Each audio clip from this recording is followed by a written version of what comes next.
Welcome everyone. This lecture will be about the axilla.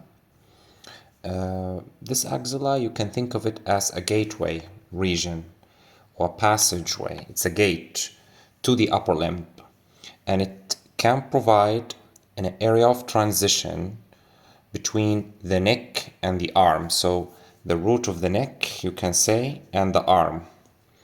So generally, the arm is considered to begin posteriorly at the lower border of the teres major and anteriorly at the lower border of the pectoralis major, which is a big muscle in the anterior chest wall. So it's an area of transition. And you can say it is formed by the clavicle here, this area of transition. There's the clavicle anteriorly, the scapula from behind or posteriorly, the superior border of the scapula, and also the upper thoracic wall, and also the humerus. So the upper thoracic wall from this region and the humerus laterally, and also of course the related muscles and soft tissues. And of course it looks like an irregular pyramid. It has four sides, that is four walls, and it has an inlet, which is considered this one, and an outlet, which is considered this one. So the inferior one is considered the outlet, and the inlet is considered the superior opening. And of course it has a floor or a base, which is simply the armpit. The armpit is the floor of that. The axillary inlet is oriented in a horizontal plane. It's oriented in a horizontal plane, somewhat, you can say, and it is triangular in shape. And the apex is directed laterally, like this. If we can take a closer look. So the axillary inlet, you can say, medially, it's formed by the medial margin of the medial margin is the lateral margin of rib 1. So this is rib 1, right? Right, so this is considered the medial margin of the axillary inlet. The anterior margin is the posterior surface of the clavicle from behind. This is the anterior margin. And the posterior margin is the superior border of the scapula up to the coracoid process, up to the region of the coracoid process. Okay, so these are the inlet margins, and the apex is directed laterally. So if I can draw something simpler, if you look from above, you can see that this is rib 1, right? And here is, it's the clavicle. And of course, here is the superior border of the scapula. So this is rib 1 medially, clavicle is anterior, and the superior border of scapula being posteriorly oriented. So these are, so you can say it's all bone. The margins of the axillary inlet are entirely bone. Actually, the apex is considered to be the medial aspect of the coracoid process, right? The apex itself is considered this tiny bit here, which is the medial aspect of the coracoid process. Now, major blood vessels, nerves, including, of course, some parts of the brachial plexus, they pass by crossing over rib 1, as you can see here in the image. So major vessels, like here, we've got the subclavian vein here anteriorly, and just behind it, the subclavian artery, and parts of the brachial plexus behind that. They are all passing onto the outer aspect of rib 1, and then they jump into the axilla. It's also considered an area of transition in names also. The subclavian artery, which is the major vessel supplying the upper limb, it will become the axillary artery as soon as it crosses the lateral margin of rib 1. This is considered lateral margin or inferior margin. Just as it crosses the lateral margin, now it becomes the axillary artery. Similarly, the axillary vein, it becomes the subclavian vein as it passes over the lateral margin of rib 1 and coming and entering into the neck. Now, within the axillary inlet, the structures, they are organized in a very important way. Very important also for the exam too, not just for life. Now, the axillary vein is most anterior, right? You've got the axillary vein here, which is very clear in the diagram.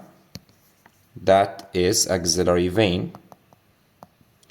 And it is the most anterior structure at the axillary inlet, being immediately behind the clavicle. So this means what? This means that clavicular fractures which are displaced backwards, they can injure the vein. So clavicular fractures, which are usually the most common, some people take them to be the most common fracture in the upper limb. If they occur, especially in their middle third, and they also displaces posteriorly, the fracture segment will most commonly injure the axillary vein. Just behind the axillary vein, there's a muscle which is called the anterior scalene. So this is the anterior scalene muscle, right? It is just behind the vein and it inserts onto the rib 1. Just behind the anterior scalene, immediately behind it, is the subclavian artery, which then becomes the axillary artery, this tiny bit here, right? Subclavian artery, or that is becoming axillary artery as it is crossing.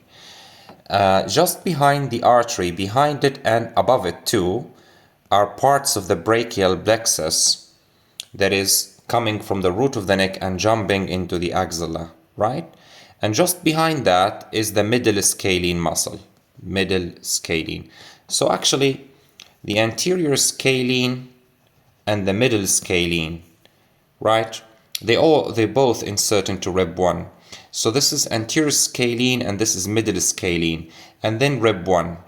This forms a triangle which is called scalene triangle, which contains the subclavian artery and the brachial plexus, which is behind the artery.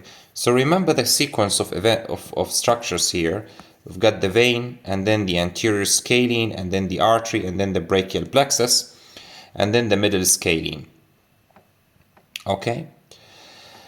This is how the structures are organized. Another question in the exam could be, like for example, a young man who have been involved in a road traffic accident, and this man presents with a clavicular fracture which is posteriorly dislocated, and he is in hypovolemic shock, profoundly shocked. What is the most likely structure which is damaged?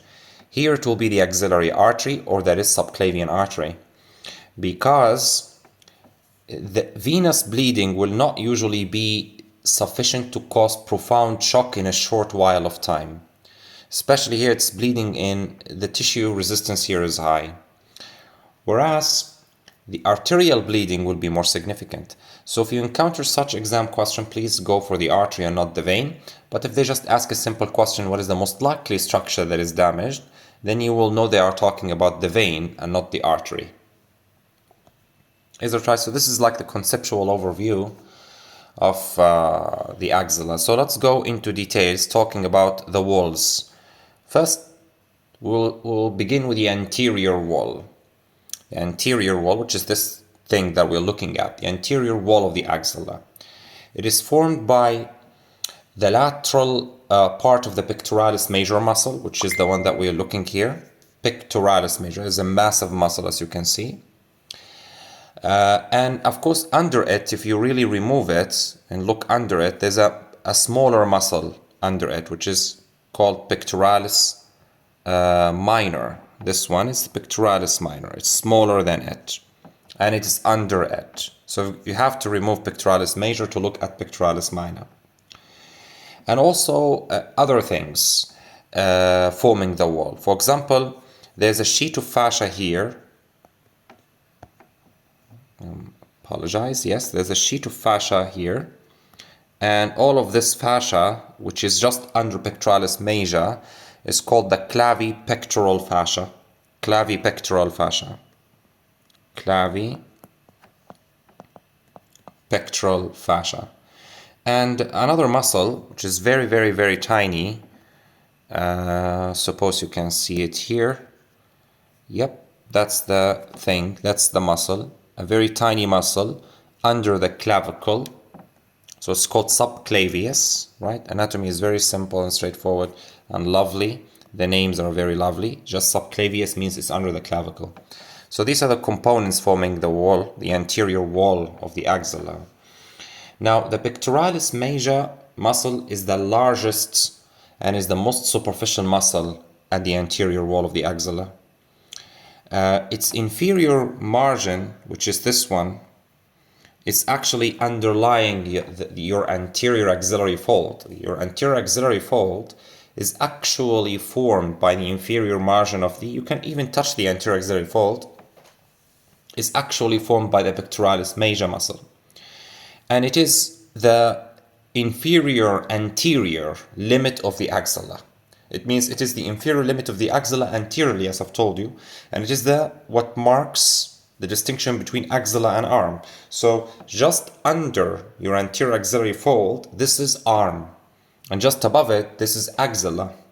Anteriorly, of course. Posteriorly, it's teres major. And this muscle is very massive. It has two heads, so we can look at them as two heads, actually. You've got this big head here, which is the clavicular head. It has a clavicular head, this one. That's a clavicular head, right? And it originates, this clavicular head, actually from the clavicle. That's why it's called clavicular head. And it is, you can say, roughly the medial half of the clavicle. So this half of the clavicle, the medial half, gives origin to the clavicular head. The sternocostal head is much bigger, right? All of this is considered sternocostal head of the muscle, all of this. So it's a big, you can say, head. And this head actually originates from the medial part of the anterior thoracic wall. Often, fibers from this head, they continue inferiorly and medially to attach to the anterior abdominal wall here. So they can actually originate from various things. Right? They can originate from various things. They can originate from the anterior surface of the sternum, anterior surface of the sternum itself. It originates also from the first 7 costal cartilages. All the first 7 costal cartilages comes from it. And even the aponeurosis of the external oblique muscle in the anterior abdominal wall, which is the most superficial anterolateral anterior abdominal wall muscle, is the external oblique. So it can also come off the external oblique. So it's a huge head. So basically these are the originate as a clavicular head and a sternocostal head. The muscle will come, and you can say the muscle fibers, both clavicular and sternocostal head, will converge into a tendon, and this tendon attaches to the intertubercular sulcus of the humerus, to the bicipital groove, specifically the lateral lip. The lateral lip, that can be a question. So the insertion is at the lateral lip of the bicipital groove.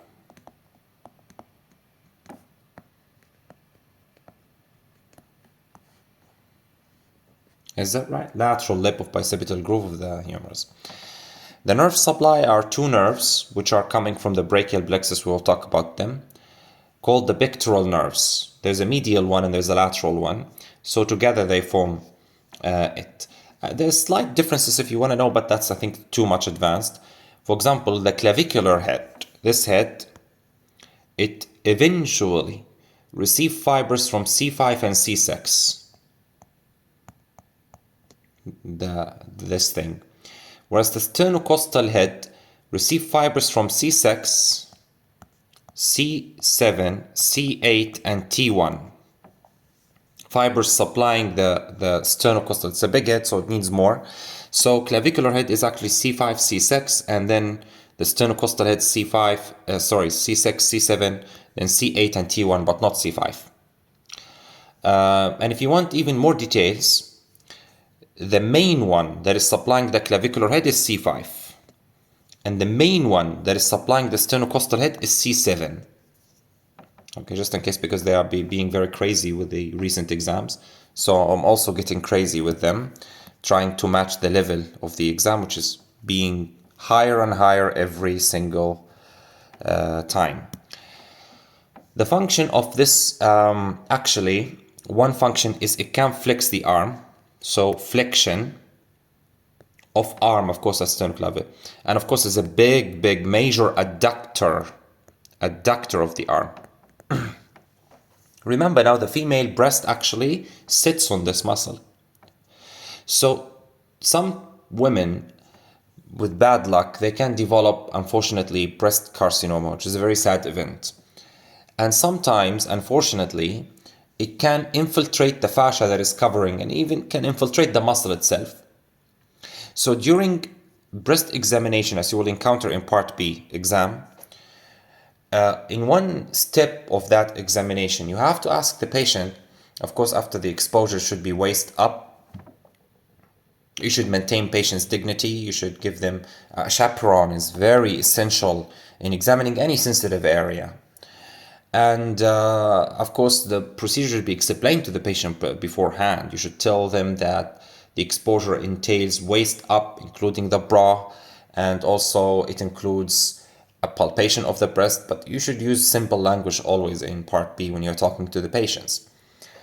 In one part of the examination, you should ask the patient to put her hands on her hips and squeeze or push. That's adduction of the arm, and that is gonna contract this muscle. So if there is a tumor in her breast that is infiltrating this muscle, it will become accentuated, right? Anyway, so flexion, adduction is one function. It's a major function. Also medial rotation, because it asserts at the lateral lip. So you can imagine that it can cause or can mediate medial rotation of the arm and the glenohumeral joints.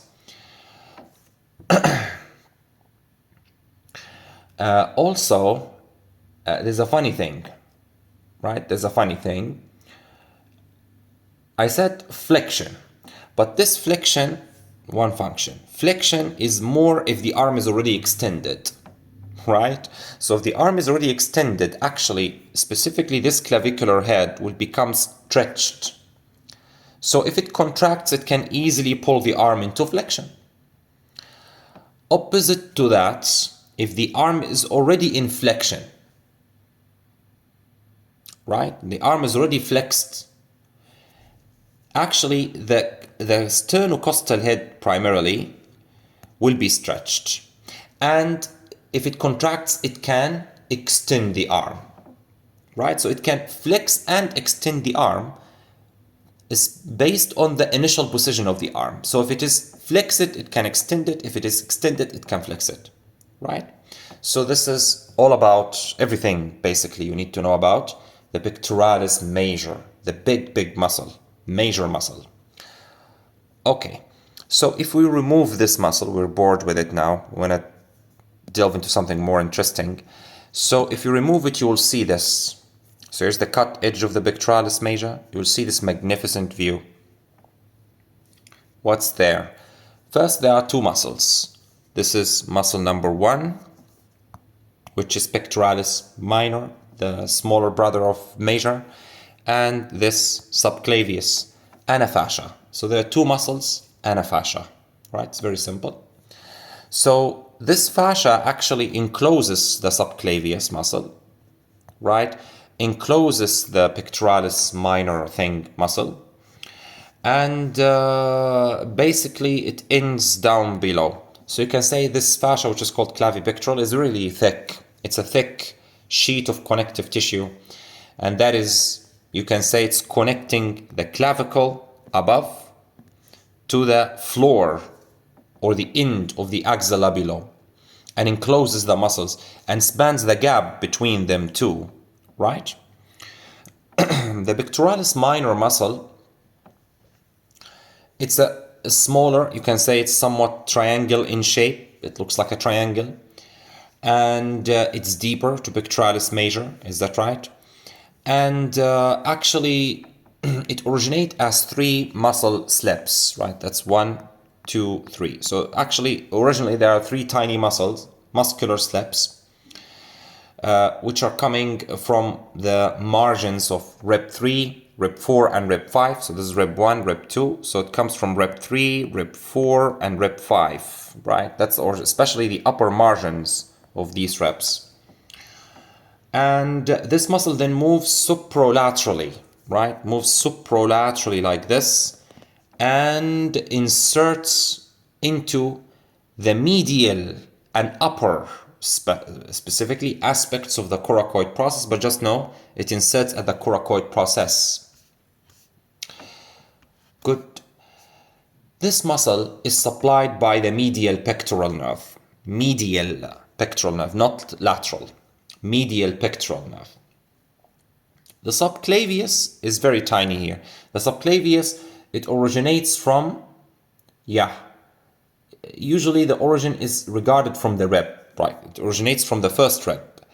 In this diagram, it's shown like it's away from the costochondral junction, but actually it comes from that junction, usually. It comes from that junction that is at the junction of the rib and its costal cartilage, closer to this. So actually this muscle should be a little bit more medial in the drawing.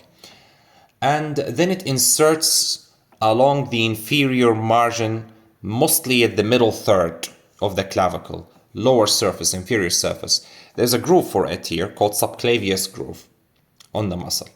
The nerve supplying it is a very tiny nerve from the brachial plexus called nerve 2 subclavius, right? Anatomy is amazing. And they don't know why it's there or what does it do exactly, but some people say it can, when it contracts like that and pulls like that, it will actually depress the tip of the shoulder. Some people say, okay, it can also, since it's contracting in this direction, so it is actually compressing the clavicle against the manubrium. Is that right? So somewhat stabilizing the sternoclavicular articulation, the sternoclavicular joint, which is a saddle joint, right? So these are the muscles. Now, if you've noticed, there are two, you can say, areas where structures, 2 or 3 areas where structures from the axilla or from outside the axilla enter and leave, whatever you want to call it, through the anterior wall. Is that right? So you've got a gap or a hole in the clavipectoral fascia between the subclavius and the pectoralis minor. This gap here, right? This one. This one contains 3 structures, primarily. It contains the cephalic vein. The cephalic vein is one of the big veins that are draining, they are one of the superficial veins of the upper limb, draining the upper limb. Know that the superficial veins in the upper limb, by the way, they are more important than the deep veins. The reverse is in the lower limb. In the lower limb, the deep veins are much more important, definitely, than the superficial veins. Anyway, the cephalic vein is one of the 2 big veins in the upper limb, which are both superficial, cephalic and basilic. The cephalic is here. The cephalic, actually, you can say generally, it runs onto the lateral aspect of the upper limb. And it doesn't really enter the axilla until it enters into an area called deltopectoral groove, and then just digs its way through the anterior wall of the axilla, finds itself inside of the axilla, and as you can see in the diagram, it's draining into the axillary vein, which is, by the way, was basilic. Actually, this is the basilic vein here. The basilic vein, once it just enters into the axilla, now we'll call it axillary, right? So the basilic ends up into the basilic. The cephalic ends up into the basilic, which is becoming the axillary, in other words. You can see here the deltopectoral groove, by the way, in this intact muscle. This groove between the deltoid muscle and the clavicular head of the pectoralis major, this is called deltopectoral groove or triangle. And of course, the clavicle forms the rest of it. So the cephalic vein is actually coursing into here. What other structures might be there? This can include, there's a nerve, little nerve here, which is the lateral pectoral nerve, and an artery, which is one of the branches of the thoracoacromial artery, right? The pectoral branch of the thoracoacromial artery, which is a branch of the axillary artery. We'll talk about that, don't worry. Of course, we're going to talk about everything. So these are the structures which are passing through the anterior wall of the axilla between the subclavius and the pectoralis minor. Again, it's the cephalic vein, lateral pectoral nerve, and the pectoral branch of the thoracoacromial artery. A common question in the exam is anterior approach to the axilla. For example, you want to approach the axillary artery from here. So maybe you will make an incision along this way, moving laterally toward the deltopectoral groove. Which structure you may encounter? Of course, one of these three. Which structure you won't encounter or less likely to be encountered? Usually in the exam scenarios, they put the option capsule of the glenohumeral joint. It's less likely to be encountered, definitely. It's much more lateral and deep compared to that location. Anyway, so moving on, there's also structures which are moving below pectoralis minor, right? Or under it, or you can, in other words, say lateral to it, right? You can say lateral to it. You can say below it, right? Both works. These are some branches from the medial pectoral nerve. Do you see? Medial pectoral nerve. Actually, medial pectoral nerve, it's from the medial cord of the brachial plexus. And it branches into many things. Some of them, they pass below the muscle and penetrate the clavipectoral fascia here. Some of them actually just straight through. Do you see here? Just straight through the pectoralis minor. And then you've got an artery which is accompanying it. This is called lateral thoracic artery. Again, that's a branch from the axillary artery, lateral thoracic artery. These are the two structures which are moving below the level of pectoralis minor muscle. So basically, that's the anterior wall of the axilla. Now let's talk about the medial wall. The medial wall here it is. It's one of the simplest walls in the world. The medial wall, it is just simply the upper thoracic wall, right? This thing, all of this is called medial wall. And of course, thus it will consist of reps. It will consist of the muscles in between the reps, the intercostal muscles and the tissues there. And one more thing, the serratus anterior. Serratus anterior muscle, here it is.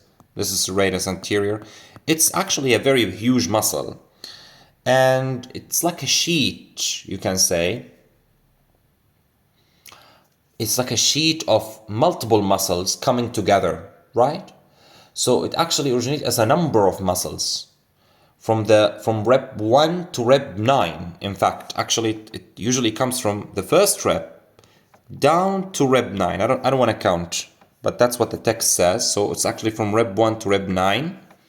All of these things. And also the fascia in between them. And also the related intercostal spaces related to that. Also they come from them. The muscle then forms a sheet, a flat sheet, which, as you can see, it digs itself. It slips in front of the, what is that? That's scapula. In front of the scapula, anterior to the scapula, going where? Going all the way, to the medial border of the scapula. Just around the thoracic wall, going posteriorly and anterior to the scapula, all the way, in order to insert onto the medial border of the scapula, mainly along its costal surface, like anterior surface, right? So it's actually from front, not from behind, but at the medial border generally. So simply what does this muscle do? It just pulls the scapula forward. Protraction. This movement is called protraction of the scapula forwards.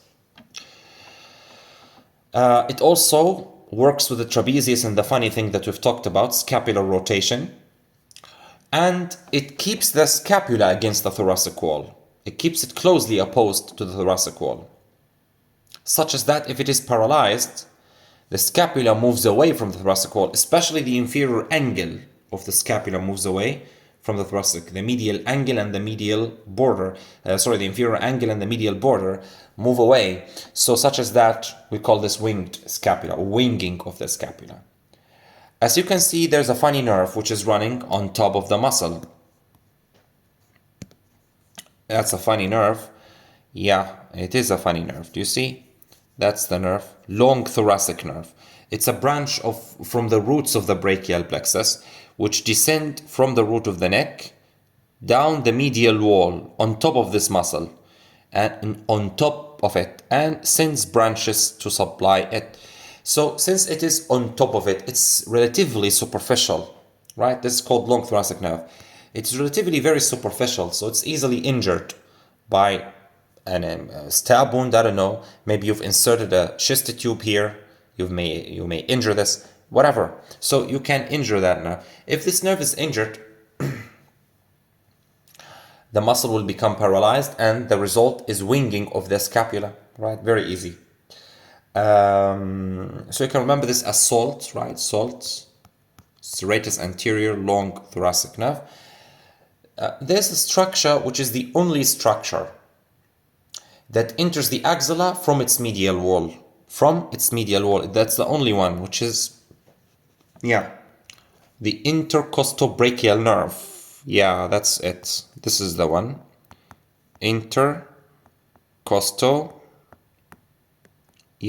Brachial nerve. In fact, this little intercostobrachial nerve is the lateral cutaneous branch of the second intercostal nerve from T2. It's coming from the anterior ramus of T2. And what does it do? It's sensory.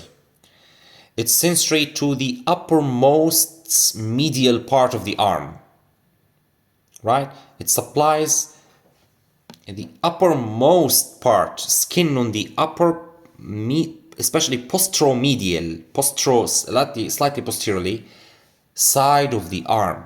That's a T2 dermatome, right?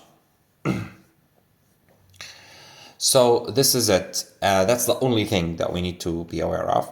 Now let's come to the lateral wall. So we finished anterior wall, we finished medial. Let's go take a tour in the lateral wall, which is very narrow, and it is entirely formed by the bicipital groove that we already know about, right? In the intertubercular sulcus.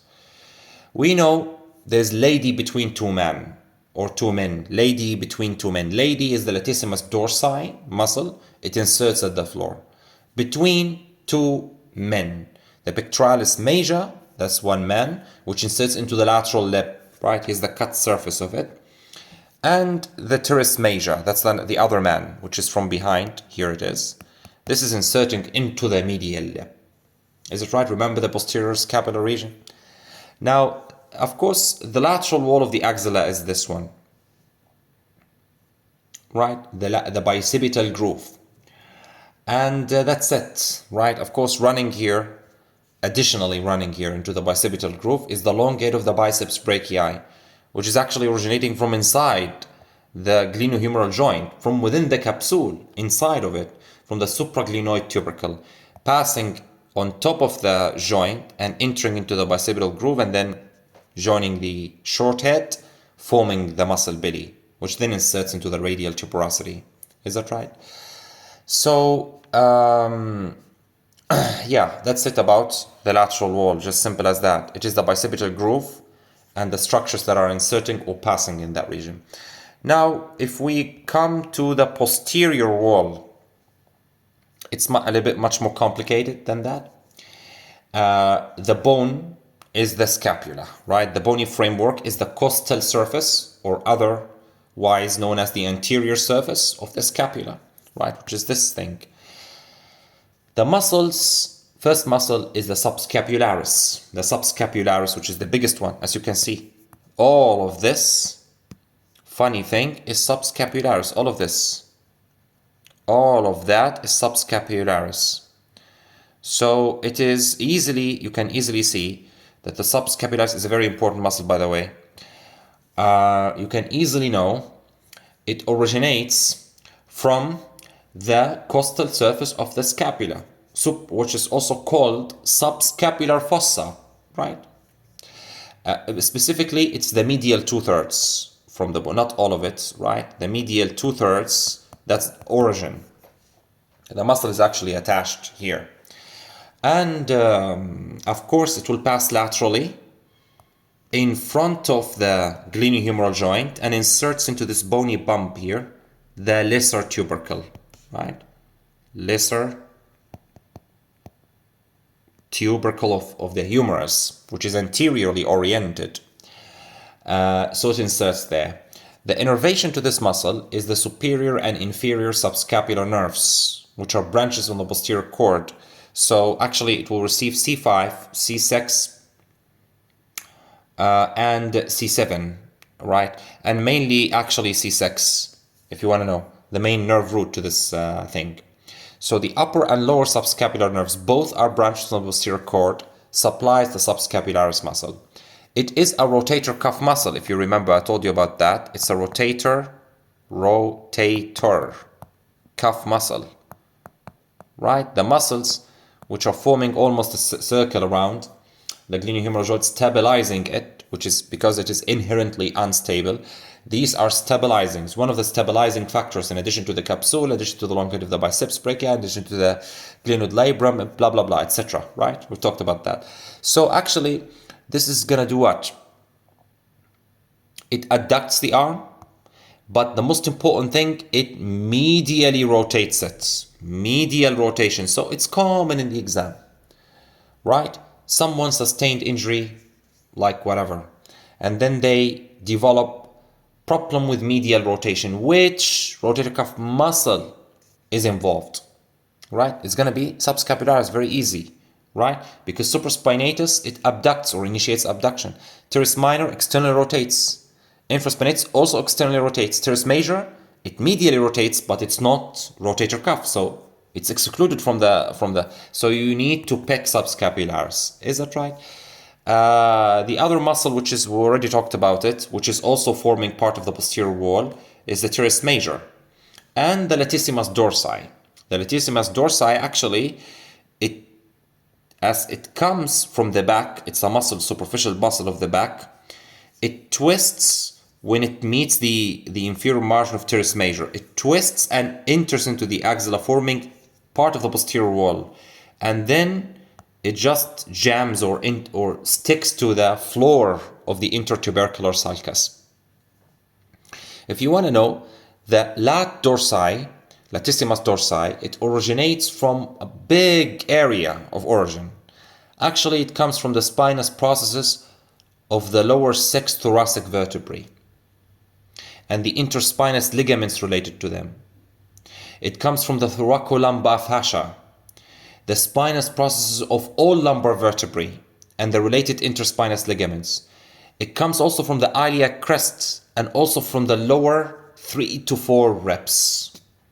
So it's a massive muscle.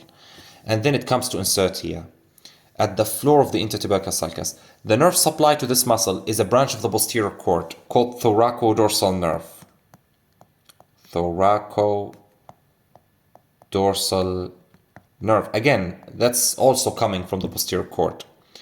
The functions, it's the muscle of climbing there is the ladder. It's the muscle of climbing the ladder, or it's the muscle of painting the walls, right? So remember, it's the muscle of painting the walls, It's the muscle of climbing the ladder. Actually, this muscle is so strong that it can lift your entire weight when you are doing this, I don't know what's that called, right? In the gym, right? Lift ups or push ups. I don't know what's that. But anyway, it is strong enough to carry you, this muscle. It's strong enough to carry you. So it is required for this job.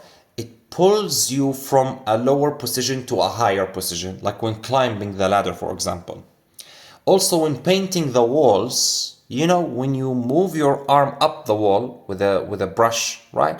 And then you go down with, you know, I'm talking about the big brush, the one that is with a roller like this, right? Have you ever worked as a painter? Right, this thing. So actually, when you want to pull down the brush, you have to extend your arm and adduct your arm. So it is a major extensor of the arm. It extends the arm strongly. This is also required if you want to climb something, right? So it mainly extends the arm and adducts it. So adduction, extension, they're all functions of this funny thing. Also, not only that, medial rotation. It also medially rotates the arm. That's another function for lat dorsi. And then, of course, contributing to the wall is, the long head of the triceps brachii. So we talked about how many muscles? Subscapularis, that's number one. Let's just clean up the view. So subscapularis, that's number one. Teres major, number two. Latissimus dorsi, number three. And long head of triceps brachii, number four. All of these four muscles, they contribute to the formation of the posterior wall of the axilla. Now, you remember the gaps. You remember that? The gaps from behind, from the posterior scapular region, we talked about several gaps. Remember that? Right? The triangular space quadrant. Here they are, but from frontal view, right? From within the axilla. Now the borders will differ slightly. Be careful in the exam, please. Right? From posteriorly, the borders are not the same exactly as from anteriorly. Now, suppose this is the quadrangular space. The borders are the same, right? The lateral border is the surgical neck. The inferior border is the teres major. The medial border is the long head of triceps brachii, but the superior border is not teres minor here. It is subscapularis, so there's difference here in the superior border. The triangular space similarly, right? The lateral border is the long head of triceps brachii. The inferior border is the teres major. The superior border here is not teres minor. It is subscapularis, right? But the triangular interval or triceps hiatus remains the same borders. That is teres major above, triceps brachii medially, and shaft of humerus laterally. And we know the structures that are passing here through it. We've already talked about that. They are written here if you want to review the structures passing through that. Finally, the floor. The floor of the axilla is formed by fascia and the dome of skin that spans the distance between the inferior margin of the walls, right, which is the armpit, axillary fold, right? That's the floor of the axilla. And of course, laterally, the floor is open. There's no floor laterally for the communication between between the axilla and the arm itself, right? So it's a gap in the lateral side of the floor of the axilla. Yes, the next lecture we will talk about some of the contents of the axilla, the muscles, the nerves, the brachial plexus, the axillary artery, the axillary vein, etc., which is going to be a very important high-yield topic. Thank you everyone for watching and best of luck.